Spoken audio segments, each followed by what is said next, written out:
ఆంధ్రప్రదేశ్ ప్రభుత్వం నిర్మిస్తూ ఉంటే మన రాష్ట్ర ప్రభుత్వం నిమ్మకు నీరెత్తినట్లు ఏ రకంగా వ్యవహరిస్తూ ఉంది అనే అంశం మీద ఈరోజు బీఆర్ఎస్ పార్టీ పక్షాన ఈ పీపీటీ ప్రజెంటేషన్ను ఇవ్వడం జరుగుతుంది.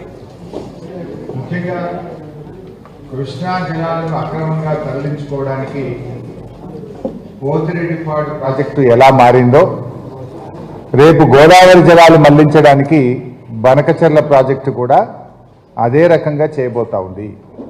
ఆంధ్రప్రదేశ్ ప్రభుత్వం ఆ ప్లాన్తోనే ముందుకు పోతా ఉన్నారు. ఇవాళ ఇంత సీరియస్ ఇష్యూ జరుగుతూ ఉంటే రేవంత్ రెడ్డి గారి ప్రభుత్వం మొద్దు నిద్రపోతూ ఉంది. ఉత్తమ్ కుమార్ రెడ్డి గారేమో ఉత్తుత్త మాటలు, ఇంకా మేము ప్రిపేర్ కాలేదు, మేము ఇంకా ఆలోచన చేయలేదు, స్టడీ చేయలేదు అని ఉత్తుత్త మాటలేమో ఉత్తమ్ కుమార్ రెడ్డి గారు మాట్లాడుతూ ఉన్నారు. ఇప్పటికే బీఆర్ఎస్ పార్టీ పక్షాన అఖిలపక్ష సమావేశాన్ని పిలవండి అని మేము డిమాండ్ చేస్తే కనీసం ఈ రాష్ట్ర ప్రభుత్వం అఖిలపక్ష సమావేశం పెట్టడానికి కూడా ముందుకు రావడం లేదు.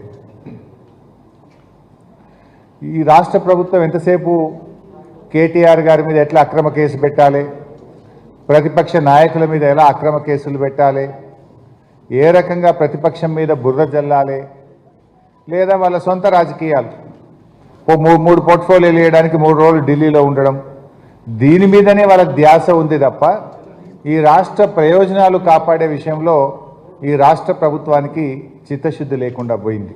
ప్రాజెక్టుల నిర్మాణానికి ఓ మాట సాయం లేదు, ఓ మూట సాయం లేదు. ఆంధ్రప్రదేశ్కు మాత్రం ఇవాళ ఇప్పటికే పోలవరానికి జాతీయ హోదా ఇచ్చి మరొక వైపు అక్రమ ప్రాజెక్టు ఏ అనుమతులు లేని గోదావరి బనకచెర్లకు కూడా ఈరోజు నిధులు కూడా ఇచ్చి ఆ అక్రమ ప్రాజెక్టుకు అన్ని రకాలుగా ఇవాళ బీజేపీ సహకరిస్తూ వస్తూ ఉంది. అంటే ఈ ప్రభుత్వం, ముఖ్యంగా రేవంత్ రెడ్డి ప్రభుత్వం, ఇరిగేషన్ మీద అసలే శ్రద్ధ లేదు. ఇరిటేషన్, ప్రతిపక్షాలను ఇరిటేట్ చేసే ఉద్దేశమే తప్ప ఇరిగేషన్ మీద శ్రద్ధ లేదు. ఎంతసేపు ఎవరికి ఎట్లా కేసు పెట్టాలి, ఎవరిని ఏ కేసులో ఇరికించాలి, అక్రమ కేసులు పెట్టుడు, అర్ధరాత్రి పూట అరెస్ట్ చేసుడు, రైతులకు బేడీలు వేసుడు, మహిళా జర్నలిస్టులను అరెస్ట్ చేసుడు, ఇది తప్ప ఈ రాష్ట్రంలో సాగునీటి రంగాన్ని ఎలా అభివృద్ధి చేయాలి, పక్క రాష్ట్రాలు కడుతున్న అక్రమ ప్రాజెక్టులను ఏ రకంగా అడ్డుకోవాలనేటువంటి శ్రద్ధ కానీ ధ్యాస కానీ ఈ ప్రభుత్వానికి లేకుండా పోయింది. ఆనాడు సమైక్య రాష్ట్రంలో మనందరూ ఇదే నాయకులు, ఇవాళ ఉండేటువంటి ఈ రాష్ట్రాన్ని పాలిస్తున్నటువంటి ముఖ్యమంత్రి నుంచి మొదలుకొని మంత్రులు ఆనాడు సమైక్య పాలకుల దగ్గర బానిసల్లాగా బతికారు. ఈరోజు స్వరాష్ట్రంలో కూడా తెలంగాణ ఆత్మగౌరవాన్ని ఇవాళ పక్క రాష్ట్ర నాయకత్వానికి తాకట్టు పెట్టే పరిస్థితి జరుగుతూ ఉంది. ఇవాళ రాష్ట్ర ప్రజలు గమనిస్తూ ఉన్నారు. మీ మౌనం వెనుక ఉన్న అర్థమేంది? మౌనం అర్ధాంగీకారము అంటారు. ఒకవైపు బుల్డోజ్ చేసి, ఏ అనుమతులు లేకుండా బుల్డోజ్ చేసి ఆంధ్రప్రదేశ్ రాష్ట్రం గోదావరి బనకచెర్లకు ఈ నెలలో టెండర్లు పిలుస్తున్నారు. ఈ నెలాఖరులో టెండర్లు పిలుస్తుంటే కూడా మీరు ఎందుకు మౌనం వహిస్తున్నారు? ఎందుకు నోరు మెదపడం లేదు? ఇలా కృష్ణా నీళ్లు తాత్కాలిక ఒప్పందం ప్రకారంగా 66-34 కృష్ణా నీళ్లు అక్రమంగా తాత్కాలిక ఒప్పందానికి మించి తీసుకుపోతుంటే కూడా కిమ్మనరు కమ్మనరు, సపోర్ట్ చేయరు. రేవంత్ రెడ్డి మాట్లాడాడు, నా ఉత్తమ్ కుమార్ రెడ్డి మాట్లాడాడు. గోదావరి నది పైన బీజేపీ, ఇటు ఆంధ్రప్రదేశ్, 2 ప్రభుత్వాలు కలిసి ఇంత పెద్ద కుట్ర చేసి గోదావరి నదీ జలాల్లో కూడా తెలంగాణకు ద్రోహం తలపెడితే దాని మీద కూడా రేవంత్ రెడ్డి ప్రభుత్వం స్పందించినటువంటి పరిస్థితి లేదు. అంటే ఇలా నిధులు వాళ్ళకే, నదులు వాళ్ళకే. ఇలా ఢిల్లీ తీరు ఎట్లుందంటే నిధులు ఆంధ్రప్రదేశ్కే. మనం చూసినా మన బడ్జెట్ పెడితే 2 బడ్జెట్లో కూడా ఆంధ్రప్రదేశ్కేమో నిధుల వరద, తెలంగాణకు గుండు సున్నా. నిధులు ఆంధ్రాకే, నదులు ఆంధ్రాకే, తెలంగాణకు గుండు సున్నా. ఇది ఇలా ఢిల్లీ పాలకుల వైఖరి. ఈ రాష్ట్రంలో ఉన్న 8 మంది బీజేపీ ఎంపీలు కానీ 8 మంది కాంగ్రెస్ ఎంపీలు తెలంగాణకు నిధుల్లో, నదుల్లో అన్యాయం జరిగినా కూడా నోరు విప్పనటువంటి పరిస్థితి మనం చూస్తూ ఉన్నాం. ముఖ్యంగా 2 కేంద్ర మంత్రులు ఉంటారు. ఈ మన రాష్ట్రం నుంచి ఉన్న 2 కేంద్ర మంత్రులు ప్రపంచమంతా మాట్లాడతారు. ఏడేడ చీమ చిటుకుమన్నా బయట యుద్ధం జరిగినా మాట్లాడతారు. కానీ తెలంగాణకు నీళ్ళల్లో ఇంత ద్రోహం జరుగుతూ ఉంటే, తెలంగాణకు ఇంత అన్యాయం జరుగుతుంటే ఆ ఇద్దరు కేంద్ర మంత్రులు మాత్రం నోరు కూడా మెదపడం లేదు. ఇవాళ ఈ రాష్ట్ర ప్రజలు గమనిస్తూ ఉన్నారు ఈ విషయాన్ని. గతంలో కూడా ఒకసారి మనం గుర్తు తెచ్చుకుంటే సమైక్య రాష్ట్రంలో 2 టీఎంసీల బాబ్లీ ప్రాజెక్టు కోసం చంద్రబాబు నాయుడు గారు పెద్ద పోరాటం చేసిండు మహారాష్ట్ర మీద. 2 టీఎంసీల బాబ్లీ కోసం పెద్ద పోరాటం చేసినారు ఆ రోజు. మరి ఈరోజు ఎన్ని బాబ్లీ ప్రాజెక్టులు కలిపితే ఒక బంకచెర్లకు సమానం? 100 కదా, ఆల్మోస్ట్ ఇది 200 టీఎంసీలు, అది 2 టీఎంసీలు. 2 టీఎంసీల మన బాబ్లీ మీద అంత పోరాటం చేస్తే 200 టీఎంసీలతో అక్రమ ప్రాజెక్టు ఆంధ్రప్రదేశ్ నిర్మిస్తే ఈ రాష్ట్ర ప్రభుత్వం ఎంత పెద్ద పోరాటం చేయాలి? ఎందుకు మౌనం వహిస్తున్నారు? అంటే మీ దోస్తానాలు, మీ పాత బంధాలు ఏమన్నా ఉంటే దానికి తెలంగాణ ప్రయోజనాలు ఫనంగా పెడతారా? తెలంగాణ భవిష్యత్తును మీరు ప్రశ్నార్థకం చేసే హక్కు మీకు ఎక్కడిది అని నేను అడుగుతా ఉన్నా.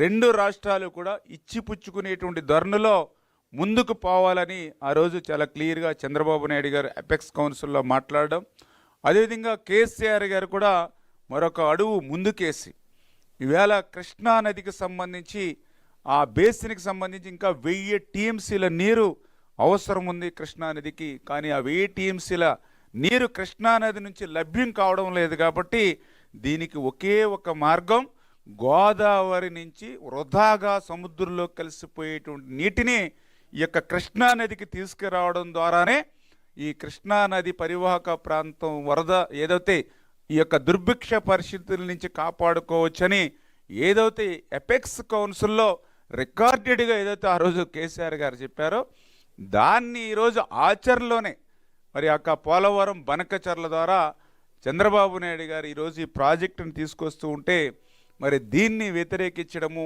దీనికి అభ్యంతరాలు చెప్పడం మరి ఎంతవరకు సమంజసమని చెప్పి మరి మీ ద్వారా కూడా తెలియజేసుకుంటూ, మరి ఇటువంటి మరి ఏదైతే మరి దానికి సంబంధించి మరి మీ అందరికీ తెలుసు కాళేశ్వరం ప్రాజెక్టు, ఆ కాళేశ్వరం ప్రాజెక్టుకి సంబంధించి మరి దాని నిర్మాణం అంటే మనం ఆ రోజు 14-19లో చంద్రబాబు నాయుడు గారు ముఖ్యమంత్రిగా ఉన్నారు. ఆ సమయంలో కాళేశ్వరం ప్రాజెక్టు పనులు వాళ్ళు ప్రారంభించుకున్నారు. తర్వాత మరి జగన్మోహన్ రెడ్డి గారు కూడా ముఖ్యమంత్రిగా ఆ కాళేశ్వరం ప్రాజెక్టుకి పోయి రిబ్బన్ కట్ చేశారు.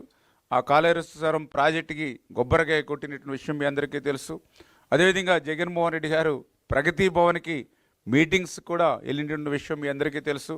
అదేవిధంగా కేసీఆర్ గారు కూడా రాయలసీమ నగరి వచ్చినటువంటి విషయం కూడా మీ అందరికీ తెలుసు. ఎక్కువ నష్టం మరి ఏదైతే కృష్ణా గోదావరిని అనుసంధానం అంటే ఏదైతే ముఖ్యమంత్రులు కేసీఆర్ జగన్ నిర్ణయం కృష్ణా గోదావరి అనుసంధానం, రాయలసీమ రతనాలసీమగా మారుస్తా తెలంగాణ ముఖ్యమంత్రి కేసీఆర్ ప్రకటన.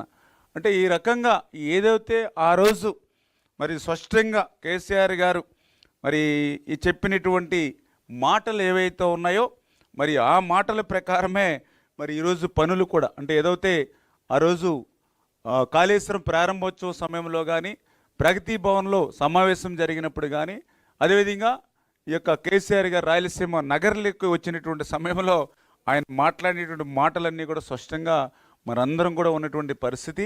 ఆ సందర్భంగా ఇప్పుడే మీరు చూశారు వీడియోలో చాలా క్లియర్గా చెప్పారు ఆయన.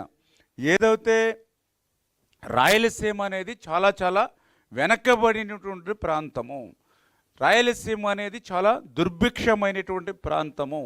అటువంటి రాయలసీమకు అటువంటి దుర్భిక్షమైన పరిస్థితుల నుంచి కాపాడాలని అంటే గోదావరి వరద జలాలను ఈ ప్రాంతానికి తరలించడం ఒక్కటే ఈ సమస్యకు పరిష్కారం అని స్పష్టంగా ఆ రోజు మరి కేసీఆర్ గారు చెప్పినటువంటి పరిస్థితి. అదేవిధంగా రాయలసీమని రతనాలసీమగా మార్చాలనంటే గోదావరి వరద జలాలే శరణ్యమని ఇప్పుడే మీరు కూడా వీడియోలో విన్నటువంటి పరిస్థితి. అంటే ఆ రోజు ముఖ్యమంత్రిగా ఉన్నప్పుడు మరి ఆయన గోదావరి వరద నీరు రాయలసీమకి తరలింపు ఒక్కటే మార్గం అని చెప్పి మరి ఈరోజు ప్రతిపక్షంలో ఉన్నప్పుడు అభ్యంతరం చెప్పడంలో ఎంతవరకు సమంజసమో ఈవేళ విజ్ఞులైనటువంటి మరి ప్రజలందరూ కూడా మరి ఆలోచన చేయాలని చెప్పేసి కూడా మీ ద్వారా కూడా మరొక్కసారి అందరికి కూడా తెలియజేసుకుంటూ, ఆ రోజు కేసీఆర్ గారు గోదావరి ఎగువ ప్రాంతం నుంచి నీళ్ళు ఇస్తూ ఉన్నారు. ఆ రోజు తెలంగాణ భూభాగం నుంచి మనకు నీళ్ళు ఇస్తూ ఉన్నారు. ఇది మ్యాగ్ననమస్, మనం దీనికి అభినందనలు తెలియజేయాలంటే నేను అడుగుతూ ఉన్నా. మరి గోదావరి ఎగువ ప్రాంతం నుంచి అందులో కూడా రికార్డ్స్ కూడా ఉన్నాయి. రోజుకి 4 టీఎంసీల నీరు చొప్పున దగ్గర దగ్గర 100-120 రోజులు వరద జలాలు ఉంటే దగ్గర దగ్గర 400-450 టీఎంసీల నీరుని గోదావరి ఎగువ ప్రాంతం నుంచి శ్రీశైలంకి నాగార్జున సాగర్కి తీసుకోవచ్చు అని చెప్పి ఆ రోజు చెప్పినటువంటి పరిస్థితి ఇద్దరు ముఖ్యమంత్రులు కూడా.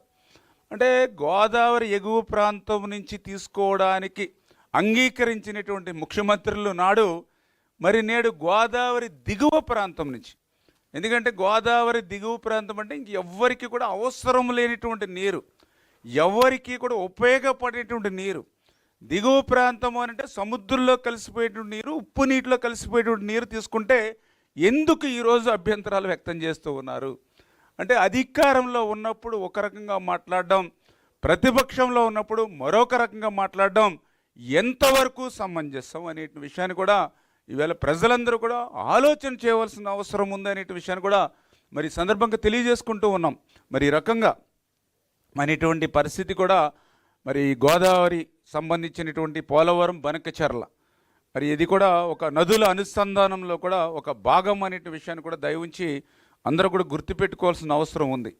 ఎందుకంటే ఈవేళ ఈ దేశంలో కానీ ఈ రాష్ట్రంలో కానీ ఎక్కడైనా సరే కరువు కాటకాల నుంచి, దుర్భిక్షమైనటువంటి పరిస్థితుల నుంచి కాపాడగలిగేది నదుల అనుసంధానం మాత్రమే. ఇది ఈరోజు చెప్పడం కాదు, ఆ రోజే మన తెలుగు బిడ్డ, మన తెలుగువాడు KL Rao garlanding of reverse అని ఆ రోజే చెప్పడం జరిగింది. దాన్ని వాజ్పేయి గారు కానీ, అదేవిధంగా నేటి ప్రధానమంత్రి నరేంద్ర మోడీ గారు కానీ ఈ యొక్క నదుల అనుసంధానం వైపు మొగ్గు చూపుతున్నటువంటి పరిస్థితి.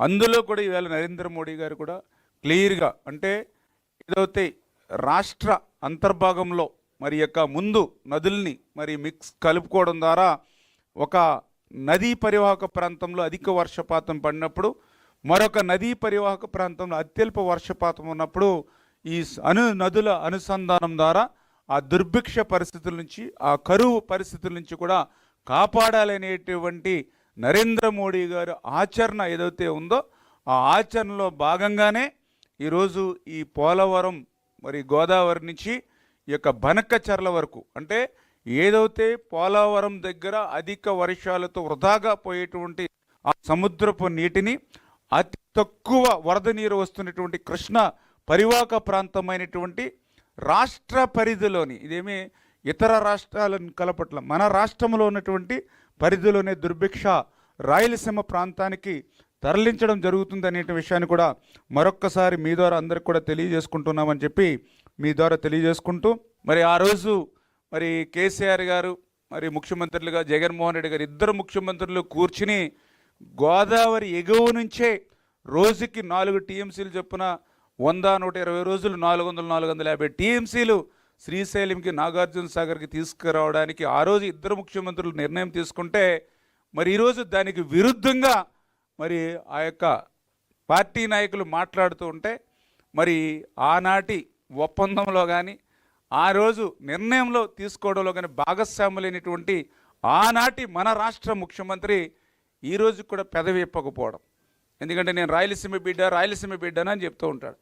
ఈరోజు అటువంటి రాయలసీమకి పోలవరం బనకచెర్ల ద్వారా రేపు ఆ రాయలసీమ ఒక పచ్చని పైరులాగా మారుతున్నటువంటి పరిస్థితుల్లో అటువంటి రాయలసీమకు అత్యంత అవసరమైనటువంటి ప్రాణధార, జీవధార అయినటువంటి పోలవరం బనకచెర్లకు సంబంధించినటువంటి మరి ప్రాజెక్టుకు సంబంధించి నాడు నిర్ణయంలో భాగస్వాములైనటువంటి నీ తోటి నాయకుడు ఈరోజు దానికి అభ్యంతరాలు వ్యక్తం చేస్తూ ఉంటే, మరి ఈ రాయలసీమ బిడ్డనని చెప్పుకునేటువంటి వ్యక్తి మరి ఈరోజు దాని మీద నోరు విప్పకపోవడం కూడా మరి ఆయన యొక్క డబల్ స్టాండ్.